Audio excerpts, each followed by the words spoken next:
Good morning students. Financial ഇൻസ്ട്രുമെൻറ്റിൻ്റെ marketing മെത്തേഡുകളാണ് നമ്മൾ ഇതിന് മുന്നേ ഡിസ്കസ് ചെയ്തിട്ടുണ്ടായിരുന്ന ക്ലാസ്സിൽ. അതുമായി റിലേറ്റഡ് ആയിട്ട് നമുക്ക് ഒരു ചെറിയ ഹെഡിങ് കൂടെ ഇന്ന് പറയാനുണ്ട്. അതിൽ വരുന്നത് അതർ മെത്തേഡാണ്. Other method of marketing security. 3 മെത്തേഡുകളാണ് നമുക്ക് ഡിസ്കസ് ചെയ്യാനുള്ളത്. ഫസ്റ്റ് വൺ വരുന്നത് offer to employees, next one offer to customers and third one offer to creditors. Company existing എംപ്ലോയീസിനെ ഷെയർസ് ഇഷ്യൂ ചെയ്ത് അവരുമായിട്ടുള്ളൊരു റിലേഷൻഷിപ്പ് എൻഹാൻസ് ചെയ്യാൻ വേണ്ടിയിട്ടാണ് ഈ ഒരു മെത്തേഡ് ഉപയോഗിക്കുന്നത്. നെക്സ്റ്റ് വൺ വരുന്നത് ഓഫർ ടു കസ്റ്റമേഴ്സ്, പ്രോഫിറ്റബിൾ ആയിട്ടുള്ള ഡിലൈറ്റ്ഫുൾ ആയിട്ടുള്ള കസ്റ്റമേഴ്സിനെ ഇഷ്യൂ ചെയ്യുന്ന method. Next one offer to creditors. ഇപ്പോൾ കമ്പനി റീകൺസ്ട്രക്ഷൻ സ്റ്റേജിലൊക്കെയാണ് എന്നുണ്ടെങ്കിൽ അതുമായി ബന്ധപ്പെട്ടിട്ടുള്ള ഡെപ്റ്റ് സെറ്റിൽമെൻറ്റിന് വേണ്ടിയിട്ട് ക്രെഡിറ്റേഴ്സിന് ഷെയർസ് ഇഷ്യൂ ചെയ്യുക. ഇതാണ് മെത്തേഡ്. ഇതും കൂടിയാണ് നമുക്ക് ഏതിലുള്ള ടോപ്പിക്ക് വരുന്നതാണ്. Shares, method of securities issued, marketing സെക്യൂരിറ്റീസിൻ്റെ ഇഷ്യൂ. നേരത്തെ നമ്മൾ 8 പോയിൻറ്റുകൾ ഡിസ്കസ് ചെയ്തിട്ടുണ്ട്. അതിൻ്റെ അഡീഷണൽ പോയിൻ്റാണ് ഈ 3 ഓക്കെ. ഇനി ഇന്നത്തെ ക്ലാസ്സിൽ നമ്മൾ ഡിസ്കസ് ചെയ്യാൻ പോകുന്ന ടോപ്പിക്ക് ബൈബാക്ക് ഓഫ് ഷെയർസ് ആണ്. ഓക്കെ, എന്താണ് ബൈബാക്ക് എന്ന് നോക്കാം. Buyback of shares relate to company buying back its shares. Company already എന്ത് ചെയ്തിട്ടുണ്ടാവും, ഇഷ്യൂ ചെയ്ത ഷെയർസ് തിരിച്ച് വാങ്ങിക്കുക. അതിനെയാണ് എന്ത് പറയുന്നത്, buyback of shares or specified securities എന്ന് പറയാം. കമ്പനി വെറൈറ്റി റീസൺ കാരണമാണ് ഇങ്ങനെ ചെയ്യുന്നത്. ഒന്നുകിൽ എക്സസ് ഫ്ലോട്ടിംഗ് സ്റ്റോക്ക് വന്നുകൊണ്ടാവാം, അല്ലെങ്കിൽ പുവർ പെർഫോമൻസ് ആവാം, അതല്ലെങ്കിൽ utilisation of excess cash with the company. ഇങ്ങനെ ഏതെങ്കിലും ഒരു കണ്ടീഷൻസ് ഫേസ് ചെയ്യുന്ന സമയത്ത് കമ്പനി എന്ത് ചെയ്യും, കമ്പനിയുടെ ആൾറെഡി ഇഷ്യൂ ചെയ്ത ഷെയർസ് എന്ത് ചെയ്യാം, ഷെയർ ഹോൾഡേഴ്സിൻ്റെ കയ്യിൽ നിന്ന് തിരിച്ചു വാങ്ങിക്കുക.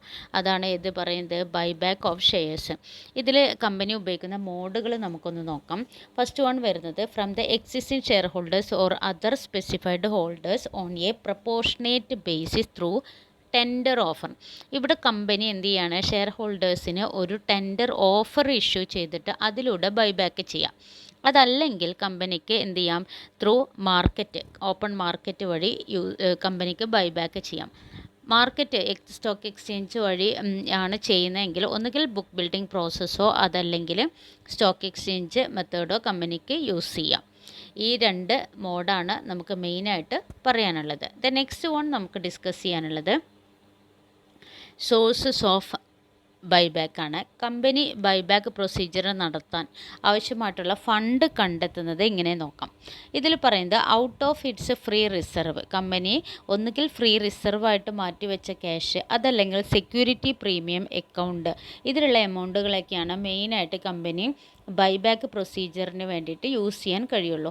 ഇതോടൊപ്പം ഒരു പോയിൻ്റ് കൂടെ പറയുന്നത്, ഇത് കമ്പനിക്ക് എന്ത് ചെയ്യാൻ കഴിയില്ല, cannot be made out of the proceeds of the earlier issue of the same kind of shares. നേരത്തെ നമ്മൾ ബൈബാക്ക് ചെയ്തിട്ടുണ്ടെങ്കിൽ അതേ ഷെയർസിനെ നമുക്ക് വീണ്ടും ബൈബാക്ക് ചെയ്യാൻ കഴിയില്ല. അതുകൂടെ ഒന്ന് പോയിൻ്റ് മനസ്സിലാക്കുക കേട്ടോ. ദെൻ നെക്സ്റ്റ് നമുക്ക് ഡിസ്കസ് ചെയ്യാനുള്ളത് കണ്ടീഷൻസ് ആണ്. ബൈബാക്കുമായി ബന്ധപ്പെട്ടിട്ട് ഉള്ള കണ്ടീഷൻസ്. ഇവിടെ കമ്പനീസ് ആക്ട് 2013 കമ്പനീസ് ആക്ടിലെ 68ാമത്തെ സെക്ഷനിൽ പറയുന്ന പോയിന്റുകളാണ് മെയിനായിട്ട് നമുക്ക് പഠിക്കാനുള്ളത്. ടോട്ടൽ ഇതിൽ നമുക്ക് ഡിസ്കസ് ചെയ്യാനുള്ളത് 15 പോയിന്റുകളാണ്. അപ്പം നമുക്ക് ഏതൊക്കെയാണ് നോക്കാം. ഫസ്റ്റ് വൺ വരുന്നത് കമ്പനിയുടെ ആർട്ടിക്കിൾസ് ഓഫ് അസോസിയേഷനിൽ വ്യക്തമായിട്ട് ബൈബാക്കിനെ കുറിച്ച് മെൻഷൻ ചെയ്തിട്ടുണ്ടാവണം. എങ്കിൽ മാത്രമാണ് കമ്പനിക്ക് അത് ചെയ്യാൻ കഴിയുള്ളൂ. ഇനി ആർട്ടിക്കിൾസിൽ അങ്ങനെ ഒരു പ്രൊസീജിയർ ഇല്ല എന്നുണ്ടെങ്കിൽ കമ്പനി ജനറൽ മീറ്റിങ്ങിൽ ഒരു സ്പെഷ്യൽ റെസൊല്യൂഷൻ പാസ്സാക്കിയിട്ടുണ്ടായിരിക്കണം ഈ ഒരു പർപ്പസിന് വേണ്ടിയിട്ട്. സെക്കൻഡ് വൺ വരുന്നത് ബൈബാക്ക് ഈസ് അപ് ടു 10%. കമ്പനിക്ക് എത്രയാണ് ചെയ്യാൻ കഴിയുള്ളൂ, ബോർഡ് മീറ്റിംഗ് പാസ്സാക്കിയിട്ട് ഒരു അപ് ടു 10% മാത്രമാണ് ബൈബാക്ക് ചെയ്യാൻ പറ്റുള്ളൂ. അതിനുവേണ്ടി കമ്പനി ബോർഡ് മീറ്റിങ്ങിൽ റെസൊല്യൂഷൻ പാസ്സാക്കിയിട്ടുണ്ടാവണം. നെക്സ്റ്റ് വൺ വരുന്നത് the maximum limit shall be 25% or less. Aggregate paid up ക്യാപിറ്റലിൻ്റെ 25% അല്ലെങ്കിൽ അതിൽ കുറവോ മാത്രമാണ് കമ്പനിക്ക് എന്ത് ചെയ്യാൻ പറ്റുള്ളൂ, ബൈബാക്ക് ചെയ്യാൻ കഴിയുള്ളൂ. ദ നെക്സ്റ്റ് വൺ വരുന്നത് ബൈബാക്ക് ചെയ്യുന്ന സമയത്ത് അവിടെ ഡെപ്റ്റ് ഇക്വിറ്റി റേഷ്യോ എന്ന് പറയുന്നത് 2:1 ആയിരിക്കണം. Next point all shares buyback shall be fully paid up. Fully paid up shares മാത്രമാണ് നമുക്ക് എന്ത് ചെയ്യാൻ പറ്റുള്ളൂ, ബൈബാക്ക് ചെയ്യാൻ കഴിയുള്ളൂ. നെക്സ്റ്റ് പോയിന്റ് പറയുന്നത് company may buyback its shares by any one of the following method. ഏതെങ്കിലും ഒരു മെത്തേഡ് വഴി ചെയ്യാം. ഒന്നുകിൽ എങ്ങനെയായിരിക്കാം, ടെൻഡർ ഓഫർ കൊടുക്കാം, അതല്ലെങ്കിൽ ഓപ്പൺ മാർക്കറ്റ് യൂസ് ചെയ്യാം. ഓപ്പൺ മാർക്കറ്റ് ആണെങ്കിൽ ഒന്നുകിൽ ബുക്ക് ബിൽഡിംഗ് പ്രൊസീജിയറോ അതല്ലെങ്കിൽ സ്റ്റോക്ക് എക്സ്ചേഞ്ചോ അതല്ലെങ്കിൽ ഓഡ് ലോട്ട് ഹോൾഡർ, ഇതിലേതെങ്കിലും ഒരു മെത്തേഡ് ഉപയോഗിച്ചുകൊണ്ട് കമ്പനിക്ക് ബൈബാക്ക് ചെയ്യാം. നെക്സ്റ്റ് വൺ, ഏഴാമത്തെ പോയിന്റ് പറയുന്നത് a company shall not buyback its shares as to delist its shares from the stock exchange. The next one പറയുന്നത് a company shall not buyback its shares or other specified security from any person through negotiated deal whether on or off the stock exchange or through spot transaction. അപ്പോൾ നമുക്കൊരു spot ട്രാൻസാക്ഷനോ അതല്ലെങ്കിൽ ഒരു negotiated deal വഴിയൊന്നും buyback ചെയ്യാൻ കഴിയില്ല. Next one, a company shall not make any offer of buyback within a period of 1 year reckon from the date of expiry of buyback period of the proceeding. ഇവിടെ പറയുന്നത് കമ്പനിക്ക് ബൈബാക്കുമായി ബന്ധപ്പെട്ടുള്ള പ്രൊസീജിയറിനുള്ള time എന്ന് പറയുന്നത് within 1 year ആണ്. അപ്പോൾ അത് announce ചെയ്ത് കഴിഞ്ഞാൽ വിത്തിൻ 1 yearൽ അത് പ്രൊസീജിയർ കംപ്ലീറ്റ് ചെയ്തിട്ടുണ്ടാവണം. ഇനി അത് ലാഗ് ചെയ്ത് പോയി കഴിഞ്ഞാൽ കമ്പനി വീണ്ടും എന്ത് ചെയ്യേണ്ടി വരും, ബോർഡിൽ അതിൻ്റെ ഒരു റെസൊല്യൂഷൻസ് അല്ലെങ്കിൽ ഡീറ്റെയിൽസ് മെൻഷൻ ചെയ്ത് റെസൊല്യൂഷൻസ് പാസ്സാക്കിയിട്ടുണ്ടാവണം. ദ നെക്സ്റ്റ് വൺ വരുന്നത് a company shall not allow buyback of its shares unless the consequent reduction of its share capital is effected. അപ്പോൾ ഈ ഒരു ബൈബാക്ക് ചെയ്യുന്നതോടുകൂടി കമ്പനിയുടെ ഷെയർ ക്യാപിറ്റൽ സ്ട്രക്ചറിനെ ബാധിക്കുന്ന രീതിയിലുള്ളതായിരിക്കരുത്. അങ്ങനെയാണെങ്കിൽ കമ്പനിക്ക് ബൈബാക്ക് ചെയ്യാൻ കഴിയില്ല.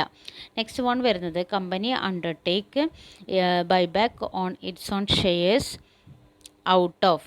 നമ്മൾ ഇതിനു വേണ്ടി യൂസ് ചെയ്യുന്ന സോഴ്സ് ഓഫ് ഫണ്ടുകൾ ഏതൊക്കെയാണ് എന്നാണ്. ഒന്നുകിൽ ഫ്രീ റിസർവ് യൂസ് ചെയ്യാം, അതല്ല എന്നുണ്ടെങ്കിൽ സെക്യൂരിറ്റി പ്രീമിയം അക്കൗണ്ട് ഉപയോഗിക്കാം, അതല്ലെങ്കിൽ the proceeds of the issue of any shares. ഇതിലേതെങ്കിലും ഒരു സോഴ്സ് ഉപയോഗിച്ചുകൊണ്ട് കമ്പനിക്ക് എന്ത് ചെയ്യാം, ബൈബാക്ക് നടത്താം. ദ നെക്സ്റ്റ് വൺ വരുന്നത് no company shall directly or indirectly purchase a specified security നമുക്ക് കമ്പനിക്ക് ഡയറക്റ്റ്ലി ഓർ ഇൻഡയറക്ട്ലി പർച്ചേസ് ചെയ്യാൻ കഴിയില്ല. ആ കണ്ടീഷൻസ് ഫസ്റ്റ് വൺ സബ്സിഡിയറി കമ്പനിയുമായി ബന്ധപ്പെട്ടതാണ്. നെക്സ്റ്റ് വൺ വരുന്നത് ഇൻവെസ്റ്റ്മെൻറ്റ് കമ്പനിയുമായി ബന്ധപ്പെട്ടത്. ആൻഡ് ദ തേർഡ് വൺ കമ്പനിയുടെ കമൻസ്മെൻറ്റ് ഓഫ് കമ്പനീസ് ആക്ട് പ്രകാരം കമ്പനിയുടെ കമൻസ്മെൻറ്റ് ഓഫ് ബിസിനസ് ആഫ്റ്റർ അല്ലെങ്കിൽ ബിഫോർ എന്തെങ്കിലും ഒരു ഡീഫോൾട്ട് സംഭവിച്ചിട്ടുണ്ടെങ്കിൽ അതുമായി ബന്ധപ്പെട്ടുള്ള ഒരു പ്രോസസ്സ് നിലനിൽക്കുന്നതാണ് എങ്കിൽ കമ്പനിക്ക് എന്ത് ചെയ്യാൻ കഴിയില്ല, ഡയറക്ട്ലി ഓർ ഇൻഡയറക്ട്ലി കമ്പനിക്ക് ഈ ഒരു പ്രോസസ്സ് അല്ലെങ്കിൽ പ്രൊസീജിയറുമായിട്ട് മുന്നോട്ട് പോകാൻ കഴിയില്ല. നെക്സ്റ്റ് വൺ പറയുന്നത് a company should extinguish and physically destroy share boat back within 7 days of completion of the buyback. Observe, ഇവിടെ നമ്മൾ എന്തെങ്കിലും ഒരു ഡിസ്ട്രോയ് സംഭവിക്കുകയാണെങ്കിൽ 7 ദിവസത്തിനുള്ളിൽ തന്നെ അത് ക്ലിയർ ചെയ്യണം. ഇവിടെ നമ്മൾ 6 month കൂളിംഗ് പീരീഡ് ഉണ്ട്, പക്ഷേ അത് എന്ത് ചെയ്യാൻ പാടില്ല, ഫ്രഷ് ഇഷ്യൂ ഓഫ് ഷെയർസ് അവിടെ നമുക്ക് അലോഡ് അല്ല. അപ്പോൾ ഇവിടെ ഇങ്ങനെ ഡിസ്ട്രോയ് സംഭവിക്കുകയാണെങ്കിൽ 7 days ആണിനുള്ളിൽ കംപ്ലീറ്റ് ചെയ്യുക. ആ ഡേയ്സ് ഒന്ന് നോക്കി വെക്കുക കേട്ടോ. നെക്സ്റ്റ് വൺ പറയുന്നത് number of next one the buyback should be completed within a period of 1 year. 1 yearനുള്ളിൽ തന്നെ അത് കംപ്ലീറ്റ് ചെയ്തിട്ടുണ്ടാവണം, അതല്ലെങ്കിൽ സ്പെഷ്യൽ റെസൊല്യൂഷൻസ് ഇതിന് വേണ്ടിയിട്ട് പാസ്സാക്കണം. Next one no offer of buyback should be made by the company within a period of 1 year from the date of the closure of the proceeding after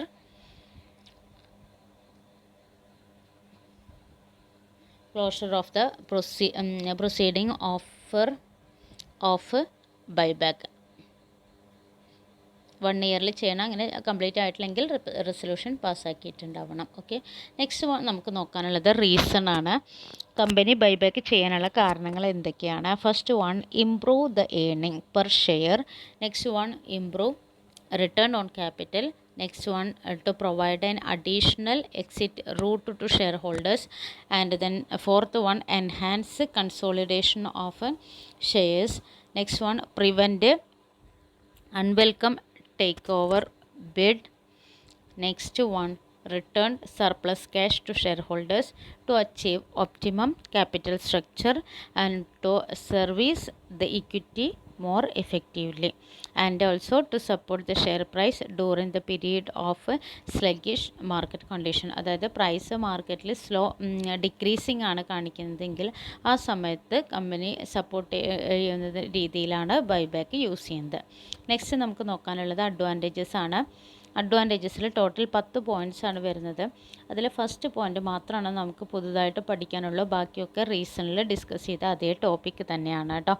അതിൽ first one വരുന്നത് it is an alternative mode of reduction in capital without requiring approval of the court.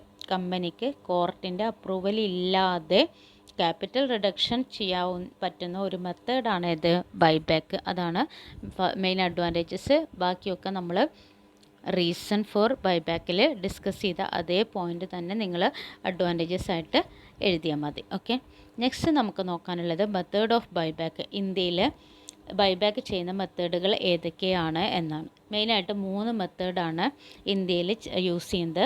അപ്പോൾ buyback എന്ന് പറഞ്ഞു കഴിഞ്ഞാൽ എന്തായിരുന്നു? Repurchase the shares from the investors or shareholders at the current market price or at a premium. കമ്പനിക്ക് ഒന്നുകിൽ current market പ്രൈസിലോ അല്ലെങ്കിൽ പ്രീമിയത്തിലോ ആൾറെഡി ഇഷ്യൂ ചെയ്ത ഷെയർസ് എന്ത് ചെയ്യാൻ കഴിയും?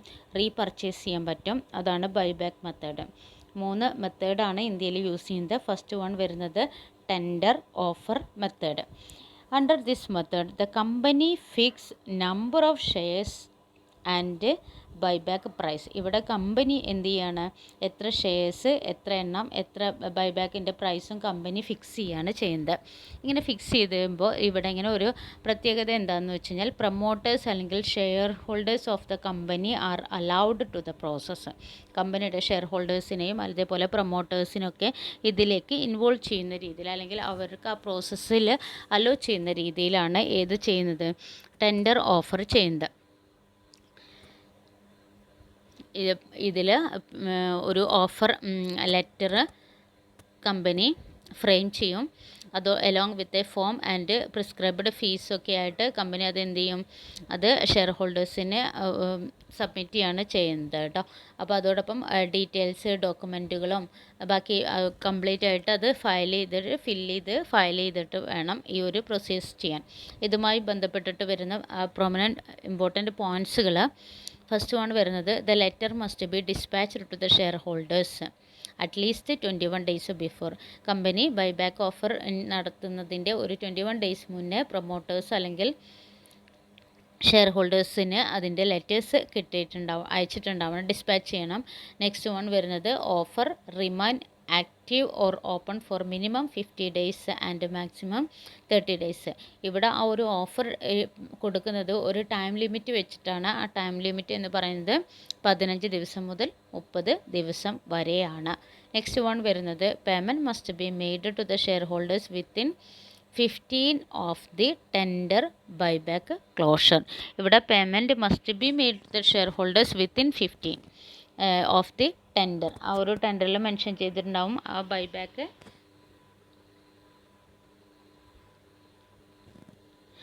എത്രയാണ് പറയുന്നത്? വിത്തിൻ 15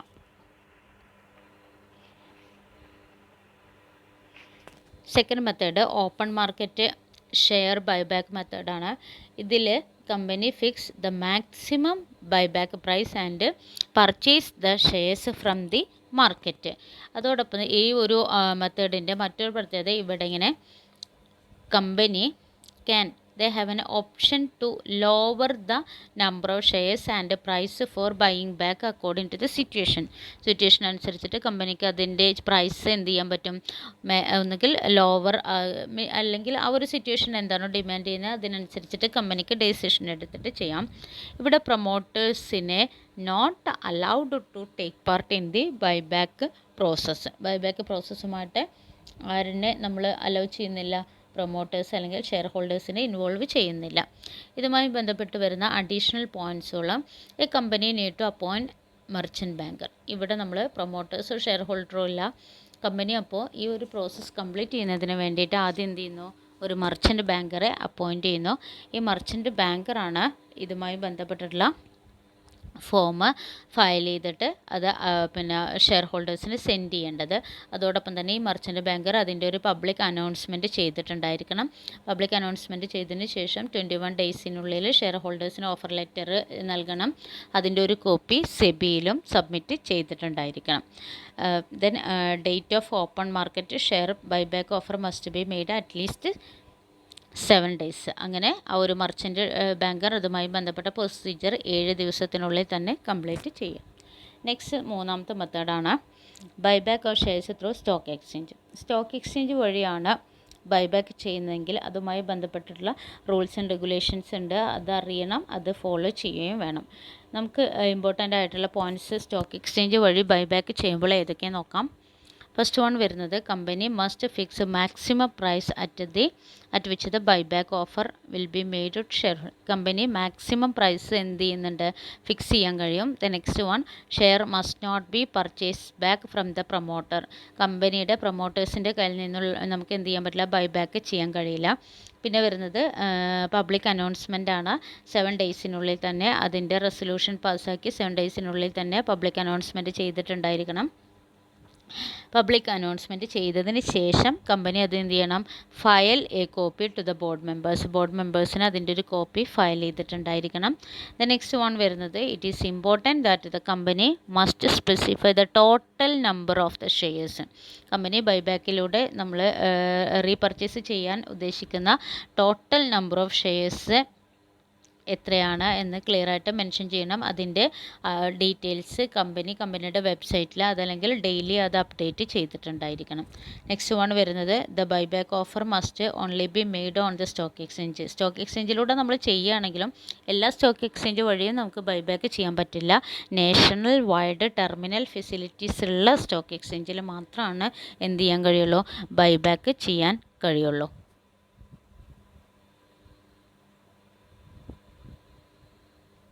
അതേപോലെ തന്നെ ബോർഡ് റെസൊല്യൂഷനിൽ മെൻഷൻ ചെയ്തിട്ടുള്ള അറ്റ്ലീസ്റ്റ് ഒരു 50% ആണ് കമ്പനിക്ക് ഇതേ ഒരു പർപ്പസിന് വേണ്ടിയിട്ട് യൂസ് ചെയ്യാൻ പറ്റുക. അത് ഇമ്പോർട്ടൻ്റ് ആണ്. ആൾറെഡി നമ്മൾ ബോർഡ് റെസൊല്യൂഷനിൽ പാസ്സാക്കിയിട്ടുണ്ടാവും. അതിൻ്റെ 50% they can use for the purpose of share buyback. ഈ ഒരു ബൈബാക്ക് പ്രോസസ്സിന് വേണ്ടിയിട്ട് അവർക്ക് അതിൻ്റെ ഒരു 50% യൂസ് ചെയ്യാൻ കഴിയും. എപ്പോൾ അവർ സ്റ്റോക്ക് എക്സ്ചേഞ്ച് വഴിയാണ് ബൈബാക്ക് ചെയ്യുന്നത് എങ്കിൽ. Okay, thank you students. അപ്പോൾ നമ്മുടെ 3rd മൊഡ്യൂൾ കംപ്ലീറ്റ് ആയിട്ടുണ്ട്. 7ാമത്തെ ലെസൺ മുഴുവനായിട്ട് ഡിസ്കസ് ചെയ്തിട്ടുള്ളത് നമ്മൾ 3rd മൊഡ്യൂളാണ് കേട്ടോ. അപ്പോൾ നമ്മുടെ 1st മൊഡ്യൂളും 3rd മൊഡ്യൂളും ഇവിടെ കംപ്ലീറ്റ് ആയിട്ടുണ്ട്. വായിച്ചതിന് ശേഷം അതേപോലെ വോയിസ് കേൾക്കുക. എന്നിട്ട് എന്തെങ്കിലും ഡൗട്ട് ഉണ്ടെങ്കിൽ വോയിസ് ആയിട്ട് തന്നെ നിങ്ങൾ റിപ്ലൈ അയക്കും. വോയിസ് ആയിട്ട് നിങ്ങൾ ഡൗട്ട് ചോദിക്കുക. അപ്പോൾ ഞാൻ ക്ലിയർ ചെയ്യാം കേട്ടോ. കൂടുതൽ അഡീഷണൽ ആയിട്ടുള്ള കാര്യങ്ങൾ നമുക്ക്. Thank you.